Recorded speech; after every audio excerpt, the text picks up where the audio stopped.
Hi hello welcome back to my YouTube channel. എല്ലാവർക്കും പുതിയൊരു വീഡിയോയിലേക്ക് സ്വാഗതം. തംബ്നെയിൽ കണ്ട പോലെ തന്നെ ഇന്ന് നമ്മൾ ഡിസ്കസ് ചെയ്യാൻ പോകുന്നത് മിലിറ്ററി നഴ്സിംഗ് സർവീസിനെ പറ്റിയിട്ടാണ്. എല്ലാ കൊല്ലം പോലെ തന്നെ ഈ വർഷവും ആപ്ലിക്കേഷൻസ് ഇൻവിറ്റേഷൻ സ്റ്റാർട്ട് ആയിട്ടുണ്ട്.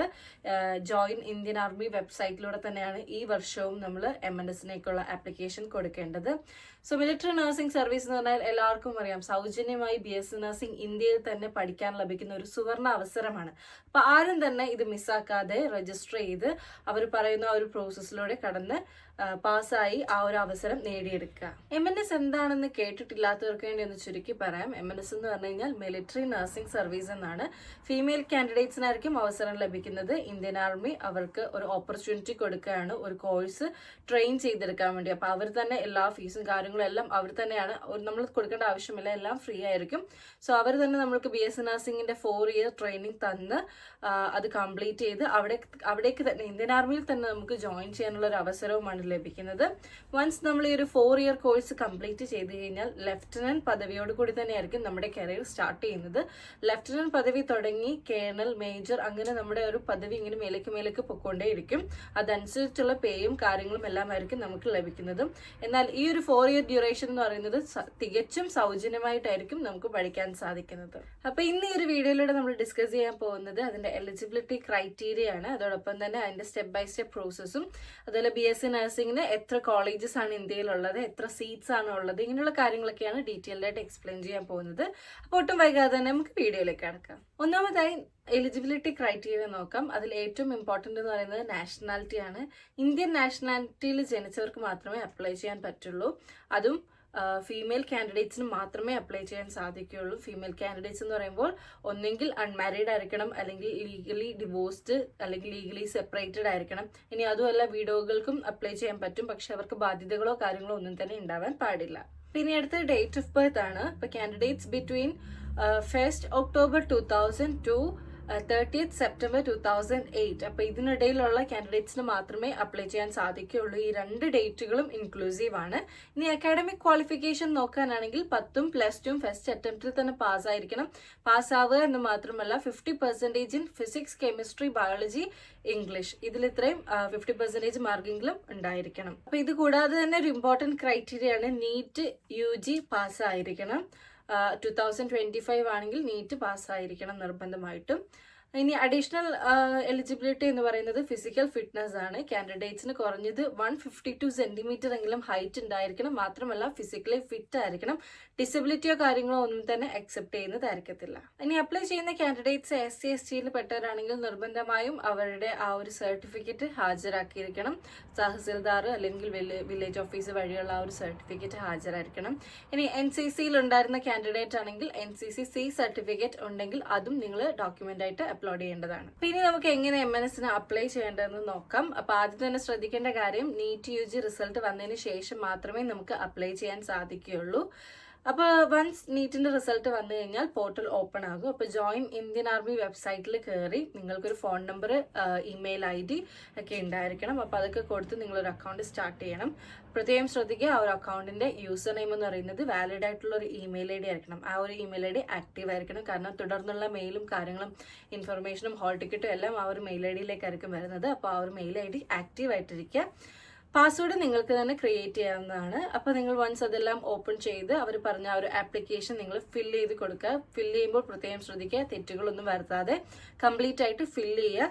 ഇൻകംപ്ലീറ്റ് ആയിട്ടുള്ള ആപ്ലിക്കേഷൻ റിജക്റ്റ് ആവും. അതോടൊപ്പം തന്നെ എന്തെങ്കിലും മൾട്ടിപ്പിൾ ആയിട്ട് നമ്മൾ എൻട്രി ചെയ്യാൻ അല്ലെങ്കിൽ ഒന്നിൽ കൂടുതൽ ആപ്ലിക്കേഷൻ നമ്മൾ സബ്മിറ്റ് ചെയ്യുകയാണെങ്കിൽ അതും റിജക്റ്റ് ആവാൻ സാധ്യതയുണ്ട്. അതുകൊണ്ട് കെയർഫുൾ ആയിട്ട് നിങ്ങൾ ആപ്ലിക്കേഷൻ ഫില്ല് ചെയ്ത് സബ്മിറ്റ് ചെയ്യുക.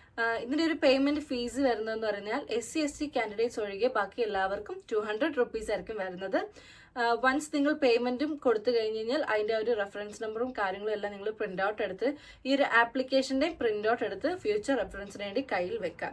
ആപ്ലിക്കേഷൻ സബ്മിറ്റ് അതിന് ശേഷം നിങ്ങൾക്കൊരു റെഫറൻസ് നമ്പർ ലഭിക്കും. സോ അത് നിങ്ങൾക്ക് മെയിൽ വരികയും ചെയ്യും. അപ്പോൾ അതായിരിക്കും നിങ്ങളുടെ ഫ്യൂച്ചർ റെഫറൻസിന് വേണ്ടി യൂസ് ചെയ്യേണ്ട ആ ഒരു നമ്പർ എന്ന് പറയുന്നത്. ആപ്ലിക്കേഷൻ സബ്മിറ്റ് ചെയ്തതിന് ശേഷം വരുന്ന ഒരു പ്രോസസ്സാണ് സ്ക്രീനിങ് പ്രോസസ്സ് എന്ന് പറയുന്നത്. ഈ ഒരു സ്ക്രീനിങ് പ്രോസസ്സിലെ ആദ്യത്തെ സ്റ്റേജ് എന്ന് പറയുന്നത് ഷോർട്ട് ലിസ്റ്റിംഗ് ഓഫ് കാൻഡിഡേറ്റ്സ് ആയിരിക്കും. അപ്പോൾ ഇത് കംപ്ലീറ്റ്ലി ബേസ്ഡ് ഓൺ നീറ്റിൻ്റെ റിസൾട്ട് വെച്ചിട്ടായിരിക്കും. അപ്പോൾ നീറ്റിൻ്റെ ഏറ്റവും ഹയർ ആയിട്ടുള്ള മാർക്ക് സ്കോർ ചെയ്തവരുടെ ബേസ് ചെയ്ത് അവർ ഷോർട്ട് ലിസ്റ്റിംഗ് നടത്തും. ആ ഷോർട്ട് ലിസ്റ്റഡ് ആയിട്ടുള്ള കാൻഡിഡേറ്റ്സിന് ആ പർട്ടിക്കുലർ മെയിൽ ഐ ഡിയിലേക്ക് ആ ഒരു റെഫറൻസ് നമ്പർ വെച്ചിട്ടുള്ള ആ മെയിൽ ഐ ഡിയിലേക്ക് മെയിൽ വരുന്നതായിരിക്കും. ആ മെയിലിൻ്റെ കൂടെ തന്നെ അവർക്കുള്ള അഡ്മിറ്റ് കാർഡ് ഉണ്ടായിരിക്കും. അതിനുശേഷം അവർ അറ്റൻഡ് ചെയ്യേണ്ട ആണ് എക്സാം. ഒരു general knowledge, general intelligence exam ഉണ്ടായിരിക്കും. അതോടൊപ്പം തന്നെ ഒരു സൈക്കോളജിക്കൽ അസസ്മെൻറ്റ്, പിന്നെ ഇൻ്റർവ്യൂ, മെഡിക്കൽ എക്സാമിനേഷൻ ഒക്കെ ഡൽഹിയിലുള്ള ബേസ് ഹോസ്പിറ്റൽ ക്യാൻറ്റീനിൽ വെച്ചിട്ട് എക്സാമും കാര്യങ്ങളൊക്കെ ഉണ്ടായിരിക്കും. അപ്പോൾ അതിന് ആവശ്യമായിട്ടുള്ള അഡ്മിറ്റ് കാർഡോട് കൂടിയായിരിക്കും നിങ്ങൾക്ക് ആ ഒരു മെയിൽ ലഭിക്കുന്നത്. അപ്പോൾ ഷോർട്ട് ലിസ്റ്റ് ചെയ്ത കാൻഡിഡേറ്റ്സിന് മാത്രമേ ആ ഒരു മെയിൽ ലഭിക്കുകയുള്ളൂ. അപ്പോൾ നിങ്ങൾക്ക് മെയിൽ വന്നു കഴിഞ്ഞാൽ അതിൻ്റെ അർത്ഥം നിങ്ങൾ ഷോർട്ട് ലിസ്റ്റഡ് ആയി എന്നാണ്. അപ്പോൾ നിങ്ങൾ ഇതിനു വേണ്ടി പ്രിപ്പയർ ചെയ്യുക. അതിനുശേഷം വരുന്ന പ്രോസസ്സ് എന്ന് പറയുന്നത് വെരിഫിക്കേഷൻ ഓഫ് ഡോക്യുമെന്റ്സ് ആണ്.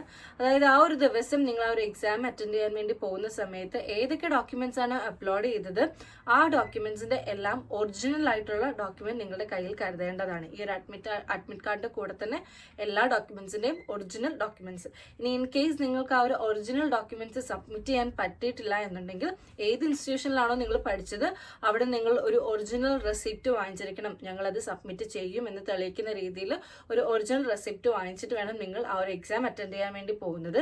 പ്രത്യേകം ശ്രദ്ധിക്കുക, അറ്റ് ദ ടൈം ഓഫ് അഡ്മിഷന്റെ സമയത്ത് നിങ്ങൾ മസ്റ്റ് ആയിട്ട് ഒറിജിനൽ ഡോക്യുമെന്റ്സ് സബ്മിറ്റ് ചെയ്തിരിക്കണം. അപ്പോൾ നിങ്ങൾ ആദ്യം പോകുന്നത് ഒരു എക്സാമിന് വേണ്ടിയിട്ടായിരിക്കും. എക്സാം എന്ന് പറയുന്നത് ഒരു general intelligence, general English, general knowledge exam ആയിരിക്കും. തുടർന്നുള്ള സൈക്കോളജിക്കൽ അസസ്മെന്റും അതോടൊപ്പം തന്നെ ഇന്റർവ്യൂ, പിന്നെ മെഡിക്കൽ എക്സാമിനേഷൻ, ഇങ്ങനെയൊക്കെ ആയിരിക്കും ആ ഒരു പ്രോസസ്സ് കണ്ടിന്യൂ ആവുന്നത്. അപ്പോൾ വൺസ് നമ്മൾ ഷോർട്ട് ലിസ്റ്റഡ് ആയി കഴിഞ്ഞാൽ ആദ്യം വരുന്നത് test of general intelligence and general English exam ആണ്. ഈ ഒരു സമയത്ത് നമ്മുടെ അഡ്മിറ്റ് കാർഡ് കൂടെ ഉണ്ടായിരിക്കണം, ഡോക്യുമെന്റ്സും കൂടെ ഉണ്ടായിരിക്കണം. ഈ ഒരു എക്സാമിൽ പ്രധാനപ്പെട്ടമായി ചോദിക്കുന്നത് ഇന്റലിജൻസ് ക്വസ്റ്റ്യനും അതോടൊപ്പം തന്നെ ഇംഗ്ലീഷ് ക്വസ്റ്റ്യൻസ് ആയിരിക്കും വരുന്നത്. 40 ക്വസ്റ്റ്യൻസ് ആയിരിക്കും ഉണ്ടായിരിക്കുന്നത്. ഈ ഒരു എക്സാം കംപ്ലീറ്റ്ലി കമ്പ്യൂട്ടർ ബേസ്ഡ് ആയിരിക്കും. അതോടൊപ്പം തന്നെ MCQ ക്വസ്റ്റ്യൻ ആയിരിക്കും. MCQ എന്ന് പറഞ്ഞു കഴിഞ്ഞാൽ ക്വസ്റ്റ്യനും ഉണ്ടായിരിക്കും, ഓപ്ഷൻസും അതിനകത്ത് ഉണ്ടായിരിക്കും. നിങ്ങൾക്ക് ആ ഒരു ഓപ്ഷൻസിൽ നിന്ന് ശരിയായ ഉത്തരം ചൂസ് ചെയ്യാനായിട്ട് സാധിക്കും. അപ്പോൾ ഈ ഒരു എക്സാം വിത്തിൻ 30 മിനിറ്റ്സിനുള്ളിൽ തന്നെ കംപ്ലീറ്റ് ചെയ്തിരിക്കണം. ഓരോ ക്വസ്റ്റ്യനും 2 മാർക്കായിരിക്കും. അങ്ങനെ ഔട്ട് ഓഫ് 80 ഈ ഒരു എക്സാമിന്റെ സ്കോർ വരുന്നത്. അപ്പോൾ ഓരോ ഇൻകറക്റ്റ് ആൻസറിനും 0.5 വെച്ച് അവർ കട്ട് ചെയ്യുകയും ചെയ്യും. അപ്പോൾ എക്സാം നിങ്ങൾ പാസ്സായതിനു ശേഷം പിന്നീട് അറ്റൻഡ് ചെയ്യേണ്ടതാണ് സൈക്കോളജിക്കൽ അസസ്മെന്റ് ആൻഡ് ഇന്റർവ്യൂ എന്ന് പറയുന്നത്. ഈ ഒരു സമയത്ത് നിങ്ങൾ 12ാം ക്ലാസ് വരെ എന്ത് പഠിച്ചോ അതിനെപ്പറ്റി അവർക്ക് എന്തും ചോദിക്കാൻ സാധിക്കും. അതോടൊപ്പം തന്നെ കറണ്ട് അഫയേഴ്സ്, നിങ്ങളുടെ ഹോബീസ്, ജനറൽ നോളേജ്, ഇതിനെ പറ്റിയിട്ടൊക്കെ ക്വസ്റ്റ്യൻസ് നിങ്ങളോട് ചോദിച്ചെന്ന് വരാം. അപ്പം അങ്ങനെ ഒരു ഇന്റർവ്യൂ സെക്ഷനാണ് നടക്കുന്നത്. അതിനുശേഷമായിരിക്കും മെഡിക്കൽ എക്സാമിനേഷൻ വരുന്നത്. മെഡിക്കൽ എക്സാമിനേഷനിൽ പ്രധാനമായിട്ട് അവർ നോക്കുന്നത് നിങ്ങൾ മെഡിക്കലി ഫിറ്റ് ആണോ എന്നാണ്. ആദ്യം തന്നെ ഞാൻ പറഞ്ഞിരുന്നു, മെഡിക്കലി ഫിറ്റ് ആയിട്ട് അവർ പറഞ്ഞിരിക്കുന്ന ഒരു റിക്വയർഡ് ഹൈറ്റും കാര്യങ്ങളും ഉള്ളവർക്ക് മാത്രമേ അപ്ലൈ ചെയ്യാൻ സാധിക്കുകയുള്ളൂ, ഈ ഒരു അവസരം ലഭിക്കുകയുള്ളൂ എന്ന്. അപ്പോൾ മെഡിക്കലി നിങ്ങൾ ഫിറ്റ് ആയിരിക്കണം. അപ്പോൾ മെഡിക്കൽ ബോർഡിന്റെ ആ ഒരു നേതൃത്വത്തിൽ ഒരു സീരീസ് ഓഫ് മെഡിക്കൽ എക്സാമിനേഷനിലൂടെ നിങ്ങൾ കടന്നു പോകും. ഇൻ ബിറ്റ്വീൻ നിങ്ങൾക്ക് ഡ്രോപ്പ് ആയിട്ട് പോകാൻ സാധിക്കുകയില്ല. അങ്ങനെ പോവുകയാണെങ്കിൽ നിങ്ങൾ അൺഫിറ്റ് ആയിരിക്കും. അൺഫിറ്റ് ആയിട്ട് അവർ നിങ്ങളെ രേഖപ്പെടുത്തും. ഇനി അതുമല്ല, ആ ഒരു പ്രോസസ്സ് കംപ്ലീറ്റ് ആവുന്നതിന് ശേഷം അവർ നിങ്ങളെ അറിയിക്കും നിങ്ങൾ മെഡിക്കലി ഫിറ്റ് ആണോ അല്ലെങ്കിൽ മെഡിക്കലി അൺഫിറ്റ് ആണോ എന്ന്. ഇനി മെഡിക്കലി അൺഫിറ്റ് ആണ് എന്ന് നിങ്ങൾ പറയാണ്, പക്ഷെ നിങ്ങൾക്ക് എന്താണ് നിങ്ങൾ മെഡിക്കലി ഫിറ്റ് ആണ് എന്നുള്ളൊരു ബോധ്യം മനസ്സിലുണ്ട് എന്നുണ്ടെങ്കിൽ നിങ്ങൾക്ക് അപ്പീൽ കൊടുക്കാൻ സാധിക്കും.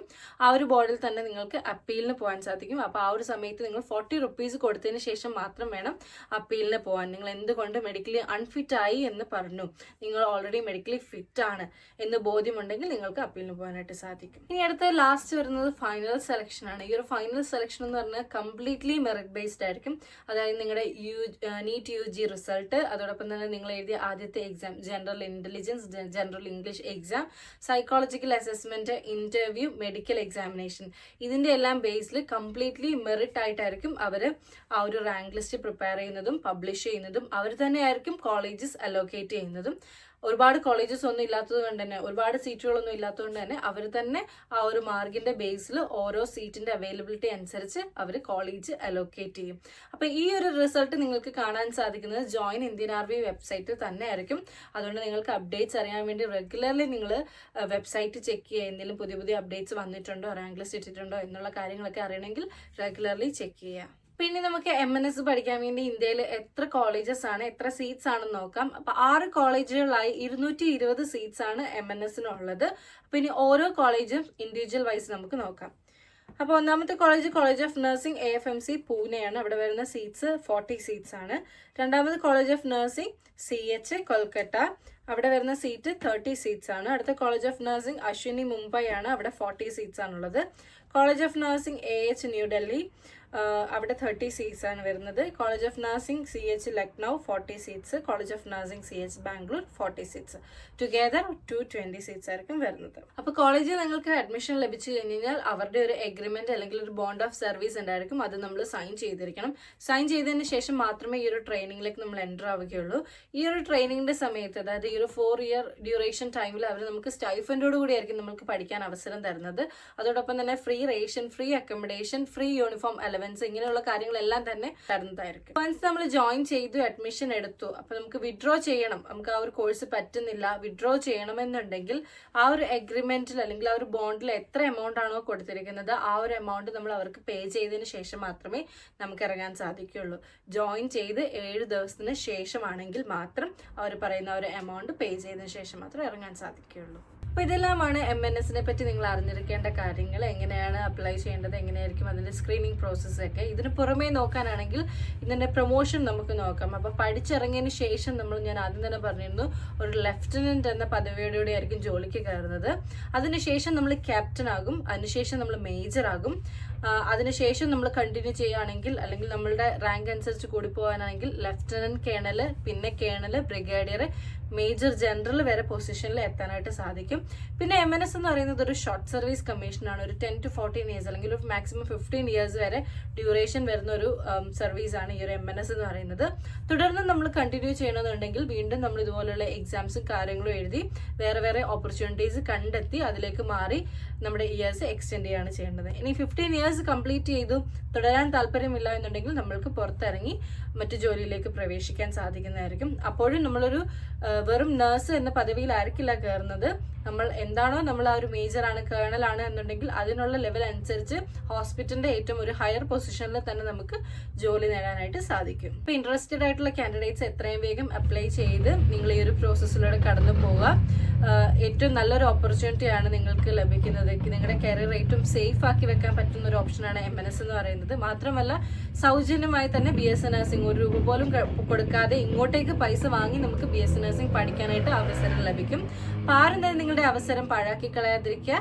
ഈ ഒരു അവസരം നിങ്ങൾ തേടി അപ്ലൈ ചെയ്ത് സക്സസ് ആയി എത്രയും വേഗം നല്ലൊരു കരിയർ അച്ചീവ് ചെയ്തെടുക്കുക. അപ്പോൾ എല്ലാവർക്കും ഓൾ ദി വെരി ബെസ്റ്റ്. ഈ ഒരു വീഡിയോ ഇഷ്ടപ്പെട്ടുണ്ടെങ്കിൽ ഡെഫിനറ്റ്ലി ലൈക്ക് ചെയ്യുക, ഫ്രണ്ട്സിന് ഷെയർ ചെയ്യുക. എന്തെങ്കിലും ഡൗട്ട്സോ കാര്യങ്ങളോ MNSനെ പറ്റിയിട്ടുണ്ടെങ്കിൽ കമൻറ്റ് ചെയ്യുക, നമ്മൾ ക്ലാരിഫൈ ചെയ്യുന്നതായിരിക്കും. മറ്റൊരു വീഡിയോയുമായി കാണുന്നത് വരെ എല്ലാവർക്കും ബൈ.